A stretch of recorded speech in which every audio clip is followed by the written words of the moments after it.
Welcome back to Wisconsin Family. Janet and I have been here at Trax, Hobbies, and RC Raceway, and I've just been super pumped up for this moment right now because I love this kind of stuff. We are talking now with Michael and Shayen, and Shayen, Michael is your dad. What a cool dad to have, right? Probably the coolest dad ever.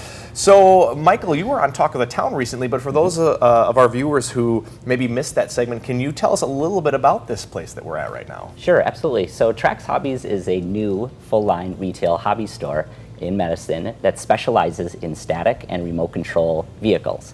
And by vehicles, I mean that we offer cars and trucks and boats and planes and even drones, as you can see here. Wow. And we're a very family-centric environment. We're set up a hobby store with multi-circuit Raceway where customers can come to enjoy many of the products that we feature inside the store. And there are many. I was looking at your website and you do have quite a few things here. Yes. Things I didn't even know existed. So you mentioned it's a family-centric environment. Shane, what do you think kids can do when they get here? What will they find? Lots of fun stuff. You can play Pokemon with your friends. You can run slot cars on the slot car track. You can race remote control cars on the RC track. We even have a place where you can build your cars. And yeah, cool stuff like that.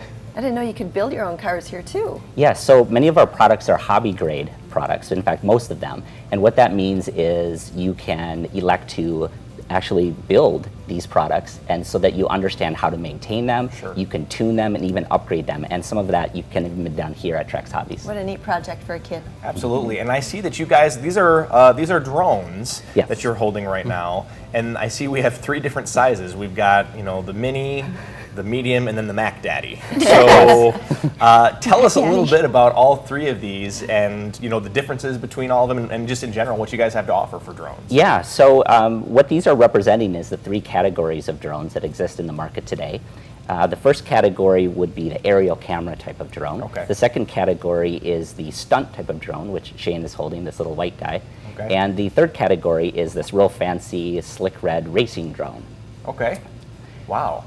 So there's different models then I assume then with each of these categories that you can find. Yes, absolutely. And what differentiates them is their features, their complexity, of course their price point, and what customer their age and skill demographic that they're intended for. Right. So there's multiples in each of these categories. Absolutely. With price point and fancy features and things like that. Absolutely. You can't fly those inside here, can you? Some drones you can fly inside. Wow. If they're small enough. We didn't bring one, but there's one that's about half this size. It's a stunt drone that's made specifically for flying indoors. That'd be kind of neat to see the stunt. I didn't know there was even a stunt drone. Yes. I just think of the camera ones. Yes. Right. And I think one thing that's important to note, and just to go a little bit off course here, but you and I have talked, Michael, about how, you know, people often will come in and they say, well, I want to buy a drone for my 10-year-old. He really likes them. And then one of the first questions you ask is, has he ever done it before? Has he ever flown a drone before? And you know, what does he hope to be able to do with it? Right. Because there's different levels. There's different types. All these are kind of designed towards different ability levels, as I understand. Absolutely. Different skill levels, different experience levels, different age levels. Right. It's very important that the right person is paired up with the right type of drone, both for fun as well as, more importantly, for safety. Right. And you guys, you take the time to talk to customers and make sure that they're getting fit with the right drone. Absolutely. So, I think that's perhaps the most important thing that we do here and the best service that we can offer. Shayen. Okay. Go ahead. Go ahead. Shayen, which is your favorite? I like the drone racer because overall it's the most easiest to fly, it looks awesome, and it's very fast.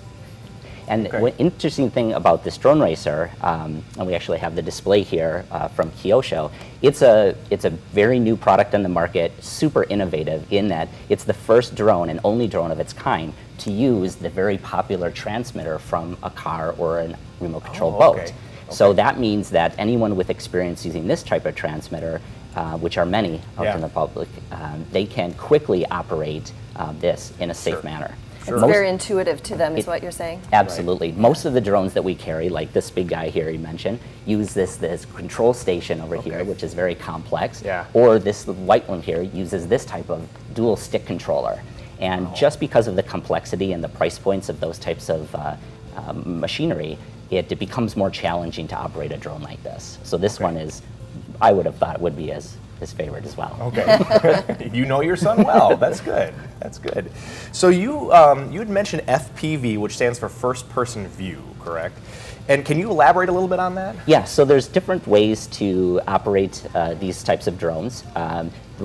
There's line of sight and FPV. So line of sight is essentially when the drone is flying in the air and you, the operator on the ground, is looking at it directly and monitoring where it's flying. That's the line of sight. So keeping the drone within your line of sight is very important for things like stunt drones like this, or a racing drone if you're competing with other people. The alternative to that would be FPV, or first person view. And that FPV offers the ability for the operator to view the flying dynamic from the view of the drone itself. So with FPV, you need equipment besides a transmitter.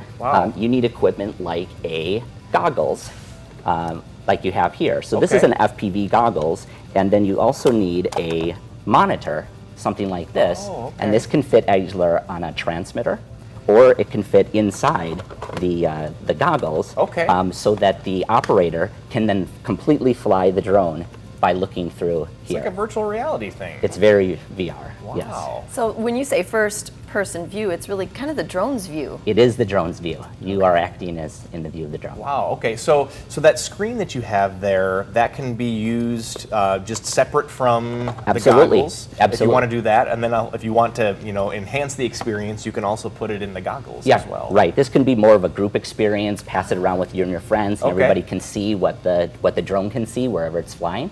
And this is a little bit more VR. With a personal experience and getting the full immersion of sound and audio. That's awesome. How neat that it can go either way like that. Yes, absolutely. And each of the drones tend to feature cameras on the front, which then will capture all of that. So, I mean, that's all really cool, and we have about 45 seconds left, so I want to make sure that we get a chance to talk about a little bit more about how you fit the drone to the person and the experience level. So talk to us a little bit about some of the questions you might ask. Yeah, well, the first and perhaps most important question to ask is, what do they intend to do with this product? What do they know about it? There's so much, obviously, you can read nowadays online through social media, and so much information that you can gather, but sometimes that can be conflicting or rather confusing. So some of the questions we might ask is, what are you intend to do with the drone? What do you know about them? And do you have any experience with the drone? Beyond questions like age demographics, how old are they? Where do they tend to operate it, and so forth. Yeah, lots of good tips there. So Michael and Shayen, thank you so much for joining us, and thank you for having us here today. Our pleasure. Thank you to all of our viewers. We're Wisconsin family, and we'll see you next time. Clap your hands, let's take control.